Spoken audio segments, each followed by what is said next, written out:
നിങ്ങൾ ഇപ്പോഴും വെള്ളാപ്പള്ളിയുടെ പേര് പറഞ്ഞ് അദ്ദേഹം പറയുന്നത് വർഗീയതയാണ് എന്ന് പറയാൻ ഭയപ്പെടുകയോ മടിക്കുകയോ പൊതിഞ്ഞു പിടിക്കുകയോ ചെയ്യുന്ന പാർട്ടിയാണ്. ഈ വ്യത്യാസം വിസിബിൾ ആണ്, പ്രകടമാണ്. അത് വിശദീകരിക്കാമോ?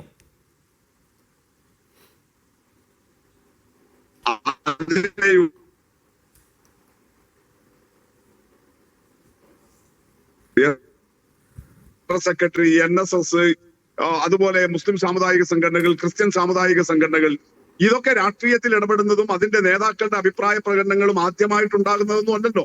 നമ്മുടെ നാട്ടിൽ സാമുദായിക സംഘടനകളെ കൂട്ടുപിടിച്ച് രാഷ്ട്രീയ പാർട്ടികൾ പോലും ഉണ്ടാക്കിയത് കോൺഗ്രസും UDF-ഉമാണ്.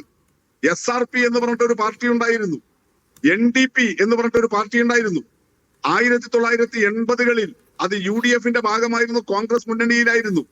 82-ലെ K. കരുണാകരൻ ഗവൺമെന്റിൽ SRP-ക്കും NDP-ക്കും ഓരോ മന്ത്രിമാരുൾപ്പെടെ കേരളത്തിലുണ്ടായിരുന്നു.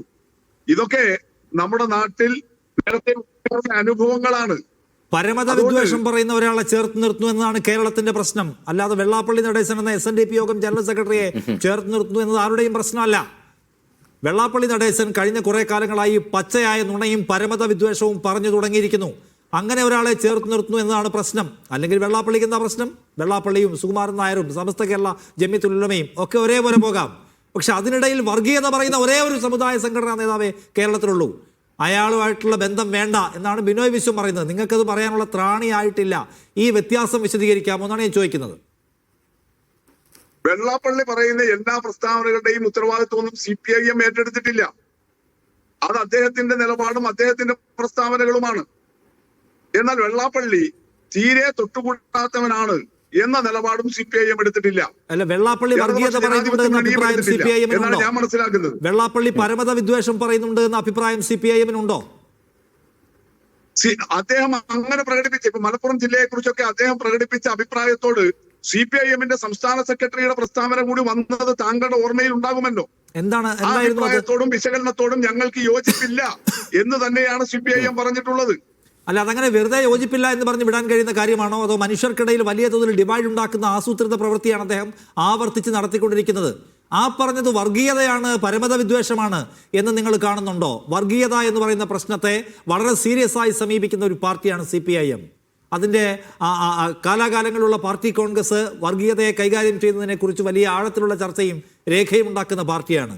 വെള്ളാപ്പള്ളി കേരളത്തിൽ പറഞ്ഞുകൊണ്ടിരിക്കുന്നത് വർഗീയതയാണ് എന്ന അഭിപ്രായം CPIM-നുണ്ടോ എന്നാണ് ചോദിക്കുന്നത്. അതിൽ നിന്ന് നിങ്ങൾ എത്രയോ ആഴ്ചകളായി വഴുതുന്നു.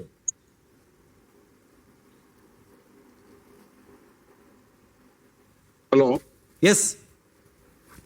അത് ഞങ്ങൾക്ക് ഇതിലൊന്നും യാതൊരു തർക്കവും അല്ലെങ്കിൽ എന്തെങ്കിലും കൺഫ്യൂഷൻ ഇല്ല. നിങ്ങൾ അതിന്റെ അങ്ങനെ ഒരു പ്രതീതി ഉണ്ടാക്കാൻ വേണ്ടി ശ്രമിക്കുകയാണ്. CPIM ഏതോ നിലയിൽ ഇങ്ങനെ വർഗീയത പറയുന്ന ആളുകളുമായിട്ട് അഡ്ജസ്റ്റ് ചെയ്യുകയാണ്. ഇത് കുറച്ചു കാലമായിട്ട് CPIM-ന്റെ മേൽ ചാർത്താനുള്ള വലിയ ശ്രമം, പ്രത്യേകിച്ച് മുസ്ലിം ജനവിഭാഗത്തിനിടയിൽ അങ്ങനെ ഒരു നരേഷൻ ഉണ്ടാക്കിയെടുക്കാൻ വളരെ കൃത്യവും ആസൂത്രിതവുമായ നീക്കങ്ങൾ നടക്കുന്നുണ്ട്.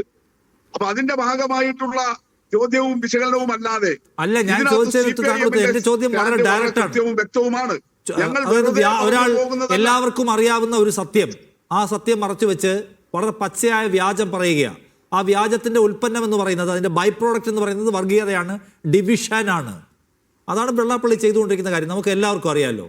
അപ്പോൾ ആ പറയുന്നത് വർഗീയതയാണോ ഇല്ലയോ എന്ന് ചോദിക്കുമ്പോൾ അത് വർഗീയതയാണ് വെള്ളാപ്പള്ളി പറയുന്നത് എന്ന് പറയാൻ നിങ്ങൾ ആഗ്രഹിക്കുന്നില്ല.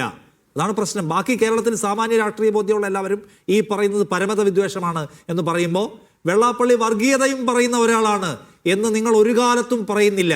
നിങ്ങൾക്ക് വെള്ളാപ്പള്ളിയെ പിണക്കാൻ പേടിയാണ്, അല്ലെങ്കിൽ നിങ്ങൾക്ക് വെള്ളാപ്പള്ളിയെ ചേർത്ത് നിർത്തി എന്തോ പരിപാടിയുണ്ട് എന്നാണ് അതിൻ്റെ അർത്ഥം. അല്ലെങ്കിൽ VPP മുസ്തഫ താങ്കൾ ഒറ്റ വാക്ക് പറ, വെള്ളാപ്പള്ളി വർഗീയത പറയുന്ന ആളാണ് എന്ന ഒറ്റ വാക്ക്. ശരിയാണല്ലോ ഞാൻ പറഞ്ഞത്, തെറ്റൊന്നും അല്ലല്ലോ. പക്ഷെ നിങ്ങളത് ഏറ്റുപറയില്ല. അവിടെ നിങ്ങൾക്കൊരു ബ്ലോക്ക് ഉണ്ട്. ആ ബ്ലോക്ക് എന്താണെന്നാണ് കേരളം നിങ്ങളോട് ചോദിച്ചുകൊണ്ടിരിക്കുന്നത്. അല്ല, മീഡിയ പറയുന്നത് അല്ലെങ്കിൽ അതിലെ ഒരു അവതാരകൻ നടത്തുന്ന നിരീക്ഷണം ഏറ്റുപറയാനുള്ളതല്ലല്ലോ CPIM. അപ്പൊ CPIM-ന്റെ സ്റ്റാൻഡ് കൃത്യമാണ്. CPIM-ന്റെ നിലപാടുകളെ കുറിച്ച് ജനങ്ങൾക്ക് വ്യക്തതയുമുണ്ട്. അതുകൊണ്ടാണ് നിങ്ങൾ തോറ്റുപോയത്. ഞങ്ങളെ സംബന്ധിച്ച് അക്കാര്യത്തിൽ CPIM-ന്റെ നിലപാടിനെ കുറിച്ച് ജനങ്ങൾക്ക് വ്യക്തതയുടെ പ്രശ്നം ഉള്ളതുകൊണ്ടാണ് നിങ്ങൾ തോറ്റുപോയത്. ഒരു തദ്ദേശ തെരഞ്ഞെടുപ്പിൽ CPM ഇങ്ങനെ തോക്കാൻ പാടില്ലാത്ത ഒരു പാർട്ടിയാണല്ലോ. തോറ്റുപോയത് നിങ്ങളുടെ നിലപാടിലെ വ്യക്തതയുടെ ഗുണം കൊണ്ടാണ്. ഞാൻ ചോദിക്കുന്നത്, ശരി, ഈ 2024-ലെ 25-ലെ പഞ്ചായത്ത് തെരഞ്ഞെടുപ്പിൽ ഞങ്ങൾ തോറ്റുപോയത് വെള്ളാപ്പള്ളിയുടെ ഈ പ്രസ്താവന കൊണ്ടാണ്. അങ്ങനെയാണെങ്കിൽ 2024-ലെ ലോക്സഭാ തെരഞ്ഞെടുപ്പിൽ ഞങ്ങൾ എന്തുകൊണ്ട് തോറ്റുപോയി? 2019-ലെ ലോക്സഭാ തെരഞ്ഞെടുപ്പിൽ ഞങ്ങൾ എന്തുകൊണ്ട്